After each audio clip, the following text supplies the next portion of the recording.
ஹல்லேலூயா. நம்முடைய கர்த்தராகிய இயேசு கிறிஸ்துவின் நாமத்தினால் உங்கள் யாவரையும் வாழ்த்துகிறேன். நல்லா இருக்கீங்களா? தேவனுடைய கிருபையாலையும் அவருடைய ஆசீர்வாதத்தினாலையும் வாழ்ந்து முன்னேறி போய்கிட்டு இருக்கீங்களா? தேவனுடைய ஆசீர்வாதங்களை அனுபவிச்சுக்கிட்டு அவருக்கு ஸ்தோத்திர பலிகளை செலுத்தி மனப்பூர்வமா இயேசு கிறிஸ்து மேல பக்தியோட வாழ்ந்துகிட்டு இருக்கீங்களா? ஹalleluya. பிரியமான தேவனுடைய பிள்ளைகளே, உங்களுக்கு ஒரு நற்செய்தி. ஒவ்வொரு நாள் காலையும் தேவனுடைய புதிரான கிருபைகளை பெற்றுக்கொள்ளும்படியாக ஒரு சுருக்கமான வசன தியானத்தை அனுதின தியானம் என்னும் நிகழ்ச்சியாக நாங்கள் கொடுத்து கொண்டு வருகிறோம். டாக்டர் ஜெயபால் தமிழ் என்னும் யூடியூப் சேனல்ல ஒவ்வொரு நாளும் காலையில 7 மணிக்கு வருகிற இந்த நிகழ்ச்சியை, இது யூடியூப்ல இருக்கிறதுனால உங்களுக்கு நேரம் கிடைக்கும் போது தேவ பிள்ளைகள் நீங்க இந்த நிகழ்ச்சியை பார்த்து பயனடைய வேண்டும் என்று உங்களை கேட்டுக்கொள்கிறோம். நினைவில் வைத்துக் கொள்ளுங்க, ஒவ்வொரு நாள் காலை 7 மணிக்கும் அனுதின தியானம் டாக்டர் ஜெயபால் தமிழ் யூடியூப் சேனல்ல உங்களுக்காக பாருங்க, ஆசீர்வதிக்கப்படுங்க. யோவான் எழுதின சுவிசேஷம் 18வது அதிகாரம் 37வது வசனம். அப்பொழுது பிலாத்து அவரை நோக்கி, அப்படியானால் நீர் ராஜாவோ என்றான். இயேசு பிரதியுத்தரமாக, நீர் சொல்லுகிறபடி நான் ராஜாதான். இயேசு கிறிஸ்துவை அந்த நேரத்திலேயே அடிக்கப்பட்டிருக்கிறார், சாட்டையால் அடிக்கப்பட்டிருக்கிறார். முள் கிரீடத்தை தலையில் சூட்டி விட்டார்கள், அவருடைய வஸ்திரத்தை கிழித்திருக்கிறார்கள், ரத்தம் வடிந்து கொண்டிருக்கிறது. மிகவும் பயங்கரமாக பரிதாபமான ஒரு நிலையிலே இருக்கிற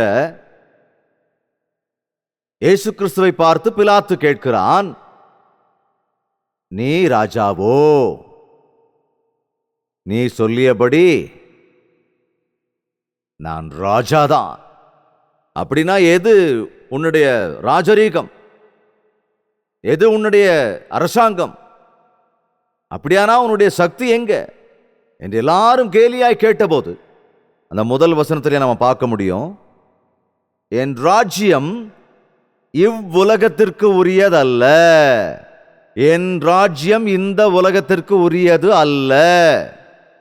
கவனிங்க, 2 ராஜ்யங்கள் இருக்கு. எத்தனையோ ராஜ்யங்கள் இருக்கு, அதாவது இந்த உலகம் முழுக்க எத்தனையோ ராஜ்யங்கள் இருக்கு. ஆனா உள்ளது 2 ராஜ்யம்தான். உலக ராஜ்யம் ஒண்ணு, இன்னொன்னு பரலோக ராஜ்யம். இயேசு கிறிஸ்து செஞ்ச முதல் பிரசங்கம் என்னங்க? பரலோக ராஜ்யம் சமீபித்திருக்கிறது, மனம் திரும்புங்கள். சில பாஸ்டருக்கு இந்த பிரசங்கம் பண்ணும்போது கொஞ்சம் வெக்கமா இருக்கும்.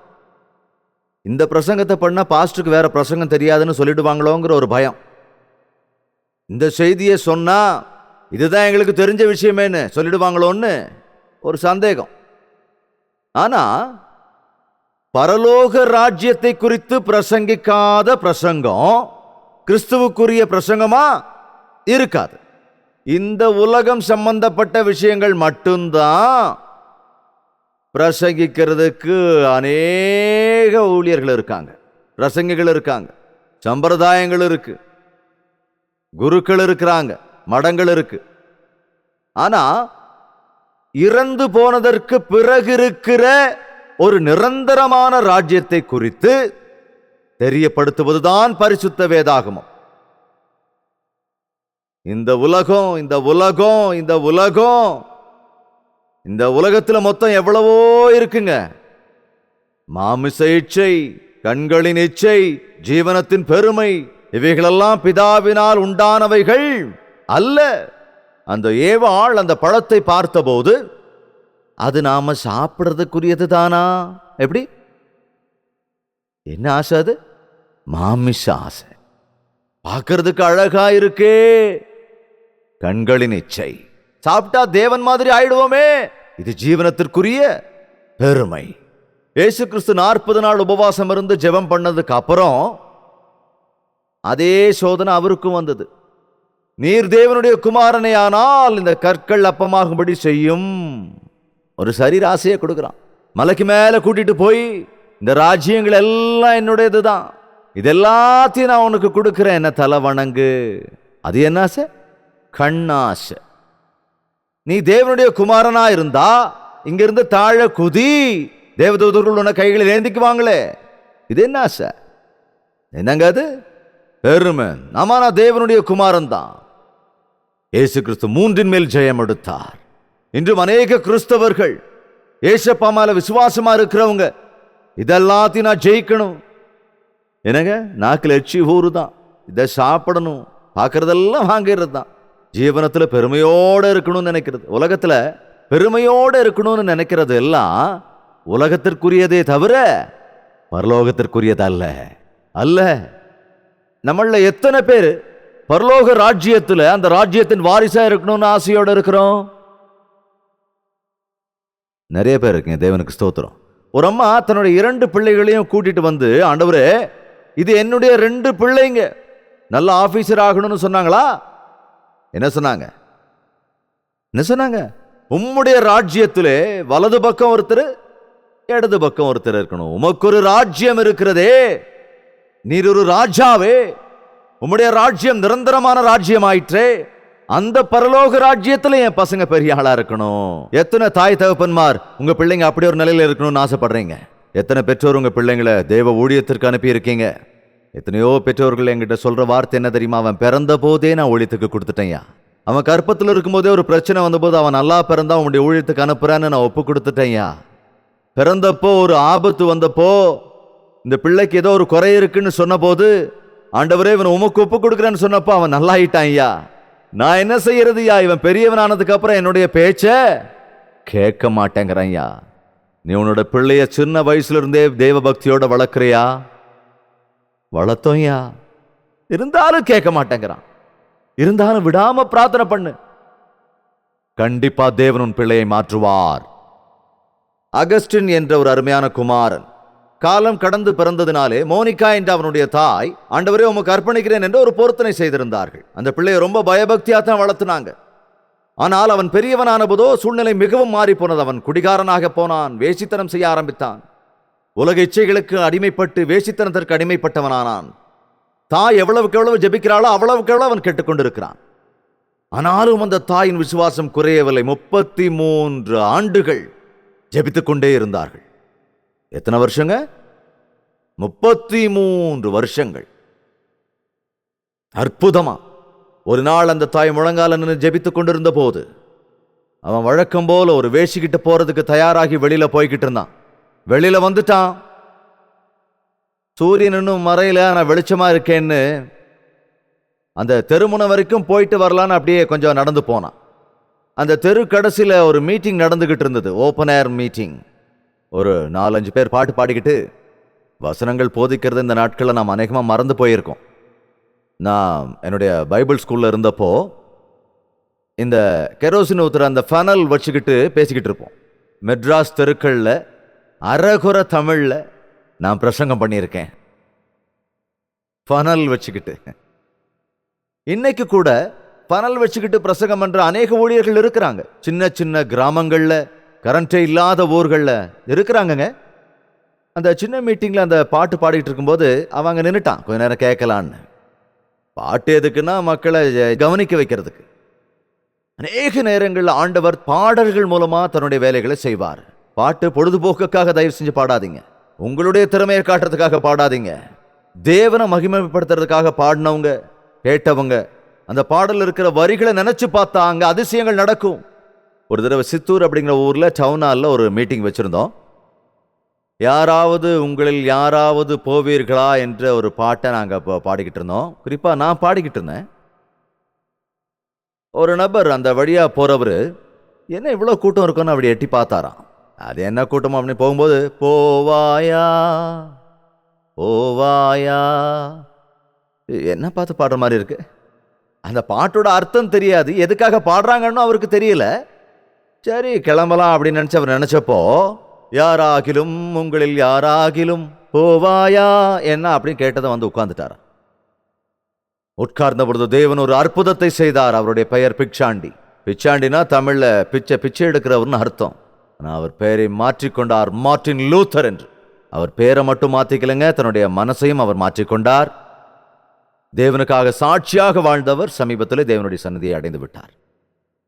பாடல்களை ஒரு ஆத்மாவிலிருந்து ஆத்மார்த்தமா நம்ம பாடும்போது அற்புதங்கள் நடக்குங்க. ஒரு சர்ச்சில் பாட்டு பாடிக்கிட்டு இருந்தாங்க, இங்கிலீஷ் பாட்டு.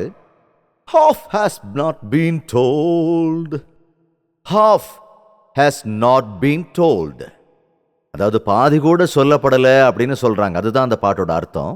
அதாவது பாதி கூட நான் கேட்டதில்லை அப்படிங்கிற அர்த்தத்தில் தான் அந்த பாட்டு நீங்கள் கேட்டிருப்பீங்க. அந்த பாதி கூட சொல்லலைங்கிற அந்த பாட்டு பாடும்போது ஒருத்தன் எந்திரிச்சு கேட்டானா, calf has not been sold, calf has not been sold அப்படின்னு அவனுக்கு கேட்டிருக்கு.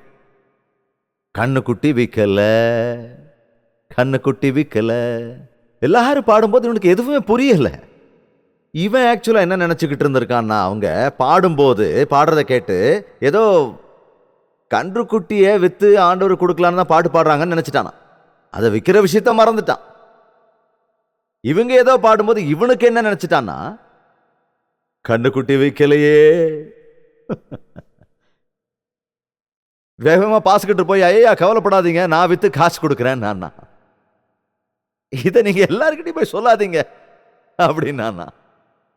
சில நேரங்கள்ல ஆவிக்குரிய காரியங்கள்ல நாம இருக்கும்போது அந்த பாட்டோ அல்லது வேத வசனமோ பரிசுத்த ஆவியானவருடைய அபிஷேகம் இருக்கிறதுனால ஒரு சின்ன விஷயம் கூட ஒரு மனிதனுடைய ஆழ் மனசுல இறங்கும் போது அது நிச்சயமா அங்க தேவனுடைய கிரியைய நடப்பிக்கும். இந்த அகஸ்டின் பாட்டு முடிஞ்சு கிளம்பி போலான்னு நினைக்கும் போது காலில் யாரோ ஆணி அடிச்சு வச்ச மாதிரி அந்த இடத்தை விட்டு நகர முடியாம நின்னுட்டான்.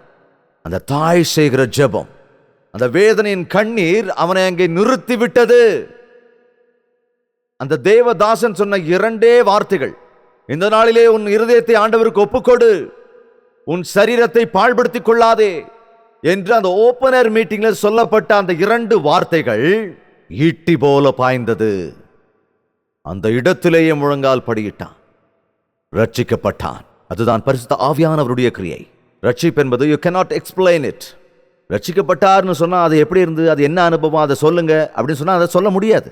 அது எப்படி இருக்குன்னு கேட்டா நெல்லிக்காய் எடுத்து கடிச்சிட்டு நல்லா இருக்கு நல்லா இருக்கு, எப்படி இருக்குங்க, நல்லா இருக்குங்க நல்லா இருக்கு அப்படின்னு சொல்ல முடியுமா? அப்படி சொல்றதை விட எப்படி இருக்குன்னு நீயே தின்னு பாரு அப்படின்னு சொன்னாதான் அதனுடைய ருசி எப்படின்னு தெரிஞ்சுக்க முடியும். ரட்சிப்பை நீயே உணர வேண்டுமே தவிர ஏதோ கொஞ்சம் பேர் வந்து இந்த வாக்குத்தத்தத்தை எடுத்துட்டு வந்து, அண்ணையா இந்த வாக்குத்தத்தம் எனக்கு கிடைச்சது, நான் ரட்சிக்கப்பட்டுட்டேனா அப்படின்னு கேட்பாங்க.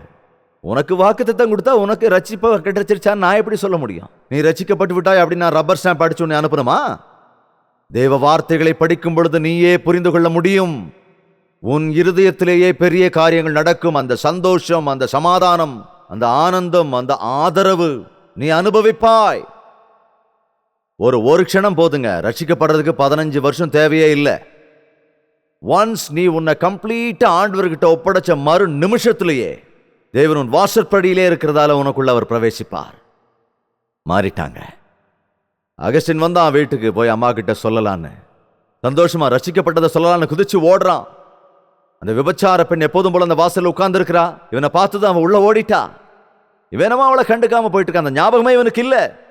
எங்க போயிட்டான்னு ஜன்னல்ல வந்து அவ பாக்குறா. அகஸ்டின் அகஸ்டின் ஐ ஆம் ஷீ அப்படின்னாளா. அகஸ்டின் அகஸ்டின் நான் தான் அவ. ஆனா அவன் திரும்பி கூட பார்க்காம சொன்னா, you may be she but I am not he அப்படின்னானா. நீ அந்த பொண்ணா இருக்கலாம், ஆனா நான் அந்த பையன் இல்ல. எந்த சமயத்தில் அந்த தாயங்க ஜெபித்துக் கொண்டிருந்தாளோ அதே நேரத்தில் அகஸ்டின் ரட்சிக்கப்பட்டான். அதற்கு பிறகு அவன் செயின்ட் அகஸ்டின். அந்த சர்ச் ஹிஸ்டரியல் நீங்க படிச்சீங்கன்னா செயின்ட் அகஸ்டின் அப்படின்னு ஒருத்தர் இருப்பார். தேவனுக்காக பெரிய ஊழியக்காரனானான். அவர் ஒரு முறை சாட்சி சொல்ல போது, என்னுடைய தாயுடைய கண்ணீர் வெள்ளத்திலே இந்த உலக ஆசையிலிருந்து இந்த பரலோக ராஜ்யத்திற்கு அடித்து வரப்பட்டேன் என்று சொன்னானாம். பிசாசின் ராஜ்யத்தில் நாம் இருக்கிறோம். இந்த உலகம் சாத்தானுடையது. ஒரு முறை அதை படிக்கலாமா? வாசிக்கலாம். லூக்கா எழுதின சுவிசேஷம் 4வது அதிகாரம் 5வது வசனம். பிசாசு அவரை உயர்ந்த மலையின் மேல் கொண்டு போய் உலகத்தின் சகல ராஜ்யங்களையும் ஒரு நிமிஷத்திலே அவருக்கு காண்பித்து, இவைகள் எல்லாவற்றின் மேல் உள்ள அதிகாரத்தையும் இவைகளின் மகிமையும் உமக்கு தருவேன், இவைகள் எனக்கு ஒப்புக் கொடுக்கப்பட்டிருக்கிறது, எனக்கு இஷ்டமானவனுக்கு இவைகளை கொடுக்கிறேன், நீர் என்னை பணிந்து கொண்டால் எல்லாம் உம்முடையதாகும் என்று சொன்னான். எது சாத்தானுடைய ராஜ்யம்? ஒரு ஊரா, ஒரு கிராமமா, ஒரு தெருவா? எதுவா? பூலோக ராஜ்யம் எல்லாமே. Japan, China, Asia, Australia, America, Africa, India, எல்லா ராஜ்யங்களையும் காட்டி இதெல்லாம் எனக்குரியவைகள் அப்படின்னு சொன்னான். இந்த பூலோகத்தை யாருங்க சாத்தாங்கிட்ட ஒப்படைச்சது? யார் ஒப்படைச்சாங்க சொல்லுங்க? யார் சாத்தான் இடத்துல ஒப்படைச்சது? நீதான், நான் தான், நாம தான். நம்முடைய ஆதி தாய் தகப்பனான ஆதாமும் ஏவாளும் தான். சாத்தானுக்கு தேவன் ராஜ்யத்தை கொடுக்கல, மனுஷனுக்கு கொடுத்தாரு. தம்முடைய சாயலா தம்முடைய ரூபமா படைச்சு இந்த பூமியை ஆள் அப்படின்னு சொன்னார். இந்த பூமியை ஆளுகை செய்யுங்கள் அப்படின்னு சொல்லி கொடுத்தார். சுதந்திரித்துக் கொள்ளுங்கள், சொந்தமாக்கி கொள்ளுங்கள். குதிரை, யானை, புலி, சிங்கம், நீ என்ன சொன்னாலும் கேட்கும். சிங்கத்துக்கிட்ட சிட்டுனா சிட்டு, ஸ்டாண்ட்னா ஸ்டாண்டு. உங்களுக்கு தெரியுமில்ல அதுக்கு எல்லாத்துக்கும் பேர் வச்சது யாருங்க? அப்படின்னா சிங்கம் கூட தன் வாயை மூடிட்டு வாலாட்டிக்கிட்டு வந்துச்சு அவங்ககிட்ட. நம்ம சிங்கத்தில் சின்ன பள்ளியை பார்த்தாவே பயந்துக்கிறோம். அது எல்லாம் நாம சொல்றபடி கேட்கணுங்க. இன்னைக்கு நாம அதை பார்த்து பயப்படுறோம். தேவன் அதை ஆண்டுகொள் என்று அதிகாரத்தை கொடுத்தா அந்த அதிகாரங்களை கீழே எடுத்துக்கிட்டு கொண்டு போய் சாத்தாங்கிட்ட கொடுத்துட்டான். அதனாலதான் இப்ப அது அவன் கையில இருக்கு. அநேக நேரம் நமக்கு நல்ல தங்கத்துல நிறைய நகை செஞ்சு கொடுப்பாங்க, அம்மாவோ அத்தையோ இல்ல கணவனோ. ஆமா, நாம அதை கொண்டு போய் எங்க வைக்கிறோம்? அடமான கடையில வைக்கிறோம். அந்த அடமானம் வாங்குறவன் நம்ம கிட்ட என்ன சொல்றான்? வட்டியை கட்டு, அசலை கட்டு. சாப்பிட்றதுக்கே கஷ்டமா இருக்கும், உனக்கு எங்க வட்டி கட்டுறது? அதே மாதிரி நாம சாத்தான்ட்டு அடமானம் வைக்கப்பட்டுட்டோங்க. எல்லாம் போய் அடிமையாயிட்டோம். சாத்தானுக்கு அடிமையாகி போயாச்சு. ராஜ்யத்தையே அவங்கிட்ட ஒப்படைச்சிட்டோம். ஒருவேளை யாராவது கேட்கலாம், எங்க தேவன் அந்த சாத்தான ஒரே ஒரு குத்தி அந்த சாவியை பிடிங்கி நம்ம கிட்ட கொடுத்துருக்கலாம்ல? கேட்பாங்கல்ல. எதை கொடுக்கணும்? அவரோ நீதிபரர், நியாயாதிபதி. உனக்கு கொடுத்த அதிகாரத்தை நீ தான் காத்துக்கணும். உனக்கு கொடுக்கப்பட்ட அதிகாரத்தை நீ தான் எடுத்துக்கணும். நீயே எடு ஆதாமே. எடுக்கலாம் நினைக்கிறவங்க கூட தலை குனிஞ்சு நிற்கிறாங்க. ஆதாமாலையும் முடியல, சாலமோனாலையும் முடியல, சிம்சோனாலையும் முடியல, தாவீதாலையும் முடியல, எந்த மனுஷனாலையும் முடியல. அவங்க எல்லாருமே சாத்தானுடைய வலையில ஏதோ ஒரு வழியில ஏதோ ஒரு வகையில சிக்குண்டு போய் விழுந்து போனார்களே தவிர விடுவிக்க முடியாதவர்களானார்கள். அதனாலதான் இயேசு கிறிஸ்து இந்த உலகத்திற்கு வந்தார். எப்படி வந்தார்? மனித ரூபமாய் வந்தார். ரத்தமும் சதையுமாய் இருக்கிற மனித ரூபமாக வந்தார். மனிதனை ஏமாற்றின சாத்தானை மனிதனாகவே ஜெயிப்பதற்காக மனிதனாகவே இந்த உலகத்திற்கு வந்தார், அவதரித்தார். இந்த சீக்ரெட் அநேகருக்கு தெரியறது இல்லை, அதை ஞாபகம் வச்சுக்கிறது இல்லை. உங்களுக்கு தெரியும், ஆனா அது உள்ள போறது இல்லை. இயேசு கிறிஸ்து உன்ன மாதிரி என்ன மாதிரியே இந்த உலகத்துக்கு வந்து சரீர பிரகாரமாக 33 வருடம் இந்த உலகத்திலே வாழ்ந்து உலகத்தை ஜெயித்தார்.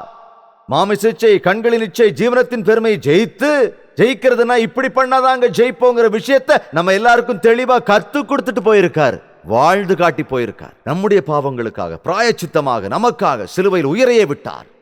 சிலுவையை குறித்து எத்தனை முறை சொன்னாலும் எத்தனை தடவை கேட்டாலும் தீரவே தீராதுங்க. எனக்கு தெரியும்னு சொல்லவே முடியாது. சிலுவைக்கு போகும்போதெல்லாம் சிலுவையில் ஏசப்பா எனக்காக செஞ்ச தியாகத்தை நான் தியானிக்கும் போதெல்லாம் அவருடைய சுபாவம் நம்ம இருதயத்துக்குள்ள அப்படியே பொங்கும். அவருடைய உண்மையான அந்த அன்பை நமக்கு வெளிக்காட்டுகிறது. அவருடைய பரிசுத்தம் நமக்கு காட்டப்படுகிறது. அவருடைய பொறுமையை நாம் புரிந்து கொள்ள முடிகிறது. இந்த தியாகம் என்னை வியப்புக்குள்ளாக்குகிறது. இந்த நாட்களில் ஏன் கிறிஸ்தவர்கள் பரிசுத்தமாக்கப்படுவதில்லை? சிலுவை தியானம் இல்லை, கிறிஸ்துவனுடைய அன்பை நினைக்கிறது இல்லை, கிறிஸ்து சிலுவையில் செஞ்ச அந்த தியாகத்தை தியானிக்கிறது இல்லை. அதுதான் காரணம். இயேசு கிறிஸ்து இந்த நாளிலே உனக்கும் எனக்கும் ஜெயத்தை கொடுக்க வந்தார். சாத்தான் சொல்றான், நீ வணங்கினா ராஜ்யம் எல்லாம் உனக்கு தான். என்ன சொன்னார்? நீ எனக்கு என்ன ராஜ்யத்தை கொடுக்கிறது? நான் ரத்தம் சிந்தி கிரியமாக்கி கொண்டேன் இந்த மக்களை. நான் அந்த சிலுவை மூலமாக உன் தலையை நசுக்கி நியாயாதிபதியா இந்த ராஜ்யத்தை என் கையில் நான் எடுத்துக்கொள்ளுவேன் என்று சொல்லி சிலுவையிலே தன்னைத்தானே ஒப்பு கொடுத்தார். அதனால தாங்க இன்னைக்கு இயேசு கிறிஸ்து ராஜா. என்ன ராஜா? ராஜாதி ராஜா. ஆமென். ஆண்டவருக்காக இந்த நாட்களில் சாட்சியாய் நிற்பேன் என்று சொல்லுகிறவர்கள் மாத்திரம் ஒரு அல்லேலூயா சொல்லுங்களேன். அல்லேலூயா சொன்னவர்கள் எல்லாரும் கண்களை மூடி ஜெபிக்க போகிறோம். உண்மையா நீ தேவ ராஜ்யத்தின் வாரிசாகணும்னா, உன்னுடைய பெயர் ஜீவ புத்தகத்தில் எழுதப்படணும்னா இப்பவே அதை ஒரு தீர்மானத்துக்கு எடுத்துக்கோ. இப்பவே தேவ சன்னிதானத்தில் உன்னை தாழ்த்தி ஒப்புக்கொடு. எல்லாரும் எழுந்து நிற்கலாமா? எல்லாரும் நிற்கலாம். எல்லாரும் கண்களை மூடலாம். எல்லாரும் ஜெபிக்கலாம். ஒரு தடவை இருதயத்தை பரிசோதித்து பார்க்கலாம். என்னுடைய பெயர் ஜீவ புத்தகத்தில் இருக்குதா? இயேசு கிறிஸ்து என்னை ரட்சித்து விட்டார் என்ற உறுதிப்பாடு இருக்கிறதா? என் பாவங்களை ஒப்புக்கொண்டு நான் பாவ மன்னிப்பு கேட்டிருக்கிறேனா? என்னுடைய இருதயம் கிறிஸ்துவனுடைய ரத்தத்தால் கழுவப்பட்டு இருக்கிறதா? ஒரு முறை உன்னை நீயே கேட்டுக்கொள். இப்பவே ஒரு தீர்மானத்தை எடு. உண்மை, இந்த உலகம் நிரந்தரமானது அல்ல. இந்த ராஜ்யம் நிரந்தரமானது அல்ல. என்னுடைய ராஜா, என்னுடைய இயேசு ராஜா பரலோகத்திற்கு என்னை அழைத்து போக வரப்போகிறார். அவருடைய ராஜ்யத்தில் தலைமுறை தலைமுறையாய் இருக்க போகிற பாக்கியத்தை எனக்கு அருள போகிறார். அவர் பக்கத்திலே உட்காரும்படியான கிருபையை தரப்போகிறார். அப்பா, அந்த ராஜ்யத்திற்குள் நான் வர சித்தமா இருக்கிறேன் என்று சொல்லி இப்ப ஜெபிக்க போகிறோம். அன்பும் பரிசுத்தமும் நிறைந்த பிதாவே, இந்த நேரத்திலே ஒரே ஒரு தடவை உம்முடைய நாமத்தினால் கூடி வந்திருக்கிற இந்த மக்களை பாருங்கப்பா. இன்னும் என்னுடைய பெயர் ஜீவ புத்தகத்தில் எழுதப்பட்டிருக்கிறதோ இல்லையோ என்ற சந்தேகத்தோடு இருக்கிறவங்களை பாருங்கப்பா. இந்த சந்தேகத்திலிருந்து விடுபட்டு, உறுதி இல்லாமையிலிருந்து விடுபட்டு, உலக ரட்சகரான நிஜ ரட்சகரான ராஜாதி ராஜாவை தேவாதி தேவனாய் எனக்காக இந்த உலகத்திற்கு வந்தவர் நீரே என்று விசுவாசிக்கிறவர்களுக்கு உம்முடைய ராஜ்யத்தின் வாரிசாகும் தகுதியை கொடுங்கப்பா. இயேசுவே, இங்க நிற்கிறவங்கள ஒருவரும் நரகத்திற்கு போக கூடாதே. அந்த ஆக்குனை தீர்ப்பிலே, அந்த நரகத்திலே வேதனையும் பற்கடிப்பும் நிறைந்த அந்த இடத்திற்கு போக கூடாதப்பா. ஒருவரும் கெட்டு போக கூடாது என்று நீ நினைத்தீரே. ஒவ்வொருவருடைய பெயரையும் உம்முடைய ஜீவ புத்தகத்தில் எழுதுங்கப்பா. உம்முடைய பரிசுத்த ஆவியினாலே அவர்களை நிரப்பி பாவங்களிலிருந்து விடுதலையாகி முழு இருதயத்தோடு உம்மை சுதந்தரித்துக் கொள்ளுவதற்கு ஒவ்வொருவருக்கும் நீங்க கிருபை அருளுங்க ராஜா. இந்த ஊருக்கு நீங்க வந்திருக்கோம் அப்பா. சொல்ல சொன்னதை நாங்க சொல்லியிருக்க ஐயா. உம்முடைய காரியத்தை நீங்க நடத்துங்க ராஜா. உம்முடைய பரிசுத்தமான காரியங்களை நிறைவேற்றுங்க ராஜா. ஒவ்வொருவரையும் ஆசீர்வதிங்கப்பா. உம்முடைய அபிஷேகத்தினால நிரப்பி அனுப்புங்க ராஜா. ரட்சிப்பின் சந்தோஷத்தை அருளுங்க ராஜா. பரிசுத்த ஆவியானவருடைய அபிஷேகத்தினால நிரப்புங்க ராஜா. சமாதானத்தை அருளுங்கப்பா. பிரச்சனைகளிலிருந்து விடுதலை கொடுங்க ராஜா. துக்கத்தோடு வந்தவர்கள் சந்தோஷமாய் திரும்பி போகட்டும். ஏதுமில்லாதவர்கள் ஐஸ்வர்யவானாகட்டும். அற்புதங்களை செய்கிற தேவன் நீர் அல்லவோ. உம்மை அனுபவித்து சாட்சியாய் ஜீவிக்கிற கிருபையை கொடுங்க. வாலிப பிள்ளைகளும் கரத்தில் ஒப்பு கொடுக்கிறேன். பிசாசின் கட்டுகளால் நொறுங்கி போய் கிடக்கிறவர்களுக்கு இந்த சமயத்தில் தானே நசரேயனாகிய இயேசு கிறிஸ்துவின் நாமத்தினாலே விடுதலையை கொடுங்கப்பா. மதுவுக்கு அடிமையானவர்கள், பாவ இச்சைகளுக்கு அடிமையானவங்க, மாமிச இச்சைகளுக்கு, கண்ணின் இச்சைகளுக்கு அடிமையாயிருக்கிற ஒவ்வொரு வாலிப பிள்ளைகளையும் உம்முடைய கரத்திலே கொடுக்கிறேன் ராஜா. சாத்தான் விரித்த வலைகளில் இருந்து அவர்களை விடுவிக்கும்படியாய் ஜெபிக்கிறேன். பாவியாயிருந்த அந்த அகஸ்டின பரிசுத்தவானா மாற்றின மாதிரி இங்கே நிற்கிற வாலிப பிள்ளைகளை உம்முடைய சேனை வீரர்களாய் மாற்றுங்க ராஜா. சாத்தானோடு போராடி ஜெயிக்கிற வீரர்களாய் மாற்றுங்கப்பா. தேவனின் பட்சத்தில் நிலை நிற்கிறவர்களாய் செய்யுங்கப்பா. தேவனுடைய ராஜ்யத்தை கட்டுகிற ஊழியத்திலே அவர்கள் பங்கெடுக்கும்படியாய் செய்யுங்கப்பா. சாத்தானுடைய கோட்டை தகர்க்கப்பட வேண்டும் தகப்பனே. சாத்தானுடைய கட்டுகளில், பிசாசின் வலையில் சிக்கிக் கொண்டிருக்கிறவர்களை இயேசுவின் நாமத்திலே விடுவிக்கும்படியாய் ஜெபிக்கிறேன். சாத்தானின் கோட்டை அகற்றப்படட்டும் ராஜா. தேவனுடைய ராஜ்யம் கட்டப்பட வேண்டுமே. அந்த பணிக்கு எங்களை நாங்க ஒப்புக் கொடுக்கிறோம்ப்பா. அந்த வேலைக்கு எங்களை பயன்படுத்துங்க ராஜா. கிறிஸ்துவின் போர் சேவகர் என்று ஒவ்வொருவரும் ஜீவிக்கும்படியாய் கிருபை செய்யுங்க ராஜா. ஜெப வீரர்களை நீர் எழுப்பும்படியாய் ஜெபிக்கிறேன். உம்முடைய வார்த்தைகளை, சத்தியங்களை உள்ளது உள்ளபடி சத்தியத்தை சத்தியமாய் போதிக்கிற ஊழியக்காரர்களை நியமிங்கப்பா. சத்தியத்திற்கு கட்டுப்பட்டு நாங்கள் கிறிஸ்தவர்களாய், உண்மையான கிறிஸ்தவர்களாய் நிற்பேன் என்று சொல்லுகிற அதிகாரிகளை, ஆபீசர்களை, லஞ்சம் வாங்க மாட்டேன் என்று இருப்பவர்களை நீங்கள் உருவாக்குங்க ராஜா. நானும் என் வீட்டாரும் கர்த்தரையே சேவிப்போம் என்று உமக்காக உண்மையாய் நிற்கிற குடும்பங்களை நீர் எழுப்பும்படியாய் ஜெபிக்கிறேன் ராஜா. உமக்காக அன்று எழும்பி நின்ற நெகேமியாவை போல, தேசத்திற்காக கண்ணீர் விட்ட எஸ்தரை போல நாங்களும் எங்கள் சபைகளும், நாங்களும் எங்கள் விசுவாசிகளும் எங்கள் தேசத்திற்காக திறப்பின் வாசலில் நிற்க கிருபை செய்யுங்கப்பா. நம்முடைய வருகை சமீபமாய் இருக்கிறது, எல்லாருக்கும் உம்முடைய சுவிசேஷம் அறிவிக்கப்பட வேண்டும் என்று சொன்னீரே. அதற்காக எங்கள் ஒவ்வொருவரையும் எடுத்து பயன்படுத்துங்க ராஜா. நீர் தேவாதி தேவனாய் ராஜாதி ராஜனாய் மேகத்தினுடைய வரும் அந்த நாளிலே நாங்கள் எல்லோரும் உம்மோடு இருக்கும்படியாக எங்கள் ஒவ்வொருவரையும் நீர் தகுதிப்படுத்துங்கப்பா. உமக்கு சுத்தமானால் மீண்டும் உம்முடைய வருகைக்கு முன்பு இந்த பூலோகத்தில் நாங்கள் சந்திக்கும் வண்ணமாக, அல்லது உம்முடைய நிழலில் உம்முடைய ராஜ்யத்தில் நிரந்தரமாக உம்மருகிலே உம்மோடு இருக்கின்ற அந்த பாக்கியத்தை தர வேண்டும் என்று எங்களுக்காக மரித்து உயிர் தெழுந்த இயேசு கிறிஸ்துவின் நாமத்திலே ஜெபிக்கிறேன் பிதாவே. நம்முடைய கர்த்தராகிய இயேசு கிறிஸ்துவனுடைய கிருபையும் பிதாவாகிய தேவனுடைய அன்பும் பரிசுத்த ஆவியானவருடைய அந்யோன்ய ஐக்கியமும் சந்தோஷமும் சமாதானமும் கூடி வந்திருக்கிற ஒவ்வொருவரோடும் இன்றும் என்றும் சதா காலங்களிலும் நீடித்து நிலைத்திருப்பதாக. ஆமேன், ஆமேன், ஆமேன். ஹalleluya. பிரியமான தேவனுடைய பிள்ளைகளே, உங்களுக்கு ஒரு நற்செய்தி. ஒவ்வொரு நாள் காலையும் தேவனுடைய புதிரான கிருபைகளை பெற்றுக்கொள்ளும்படியாக ஒரு சுருக்கமான வசன தியானத்தை அனுதின தியானம் என்னும் நிகழ்ச்சியாக நாங்கள் கொடுத்து கொண்டு வருகிறோம். டாக்டர் ஜெயபால் தமிழ் என்னும் யூடியூப் சேனல்ல ஒவ்வொரு நாளும் காலையில 7 மணிக்கு வருகிற இந்த நிகழ்ச்சியை, இது யூடியூப்ல இருக்கிறதுனால உங்களுக்கு நேரம் கிடைக்கும் போது தேவ பிள்ளைகள் நீங்க இந்த நிகழ்ச்சியை பார்த்து பயனடைய வேண்டும் என்று உங்களை கேட்டுக்கொள்கிறோம். நினைவில் வைத்துக் கொள்ளுங்க, ஒவ்வொரு நாள் காலை 7 மணிக்கும் அனுதின தியானம் டாக்டர் ஜெயபால் தமிழ் யூடியூப் சேனல்ல உங்களுக்காக பாருங்க, ஆசீர்வதிக்கப்படுங்க. நாங்க உங்களுக்காகவும் பிரார்த்தனை பண்ணணும்னு ஆசைப்பட்டீங்கன்னா உங்க பெயர் முகவரியை தெளிவா எங்களுக்கு தெரியப்படுத்துங்க. உங்க ஜெப தேவைகளையும் எங்களுக்கு தெரியப்படுத்துங்க. டெலிபோன் மூலமாவோ, கடிதம் மூலமாவோ, அல்லது இமெயில் மூலமாவோ, SMS மூலமாவோ உங்க ஜெப தேவைகளை எங்களுக்கு தெரியப்படுத்துங்க. ஆண்டவர் பாதத்தில் உங்களுக்காக ஜெபிக்கிறதுக்கு நாங்க எப்பவும் தயாரா இருக்கோம். பாரமாக நடத்தப்படுகிற இந்த ஊழியத்துல நீங்களும் பங்கெடுக்க ஆசைப்பட்டா, தேவன் உங்கள் இருதயத்துல ஏவனா உங்க விவரங்களையும் காணிக்கைகளையும் ஆன்லைன் மூலமாவோ, டிடி மூலமாவோ, எம்ஓ மூலமாவோ எங்களுக்கு அனுப்பி வைங்க. உங்க காணிக்கைகள் உண்மையான ஊழியத்துக்கு பயன்படுத்தப்படும். அதற்குண்டான ஆசீர்வாதத்தை தேவன் உங்களுக்கு தர வேண்டும் என்று தேவனுடைய பாதத்தில் நாங்கள் ஜெபிச்சுக்கிட்டே இருக்கிறோம். இதை பத்தின இன்னும் தகவல்கள் உங்களுக்கு வேணும்னா 08939393939 என்ற நம்பருக்கு கால் பண்ணி தெரிஞ்சுக்கோங்க.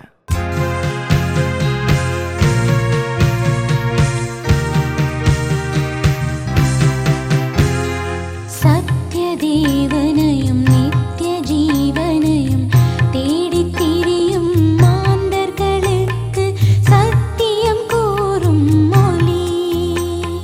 சத்திய தேவனையும் நித்திய ஜீவனையும் தேடித் திரியும் மாந்தர்களுக்கு சத்தியம் கூறும் மொழி. இயேசுவே வழியும் சத்தியம் ஜீவனும். இயேசுவே வழியும் சத்தியம் ஜீவனும். இயேசுவே தெய்வம் என சாற்றிடும் நேச ஒளி. கவலையில் இருக்கீங்களா? கஷ்டத்தில் இருக்கீங்களா? வேதனையில் இருக்கீங்களா? சிக்கல்ல இருக்கீங்களா? சமாதானம் இல்லாம கலக்கத்தோடு இருக்கிறீங்களா? தூங்க முடியலையே அப்படிங்கிறீங்களா? ஒண்ணுமே புரியலன்னு சொல்றீங்களா? எவ்வளவு சம்பாதிச்சாலும் சம்பாதிக்கிறதெல்லாம் கண்ணுக்கு தெரியாம போயிடுது அப்படிங்கிறீங்களா? இது எல்லாத்துக்கும் காரணம் நீங்க தேவனை விட்டு விலகி ஜீவிக்கிறீங்களோ என்னமோ, தேவனுக்கு பிரியமானவங்களா இல்லையோ என்னவோ. தேவனுடைய வசனத்தின்படி வாழ்றவங்களுக்கு அவங்க செய்யறதெல்லாம் வாய்க்கும் அப்படின்னும், என் பாத்திரம் நிரம்பி வழியும் அப்படின்னும், கர்த்தர் எல்லா தீங்குக்கும் விலக்கி காப்பார் அப்படின்னும், என் பரிகாரியாக கர்த்தர் எனக்கு துணை இருக்கிறார் அப்படின்னும் உங்களால சொல்ல முடியும். இப்பவாவது நீங்க உங்க பாவத்தை அறிக்கையிட்டு மனம் திரும்பி உங்க இருதயத்தை பூரா ஆண்டவர்கிட்ட ஊத்துங்க. ஒரு அற்புதமான காரியத்தை இன்னைக்கே ஆண்டவர் உங்க வாழ்க்கையில செய்வார். உங்களுக்காக நாங்களும் ஜெபிக்கணும்னா உங்க பேரையும் உங்களுடைய ஜெப தேவைகளையும் விவரமா தெரியப்படுத்துங்க.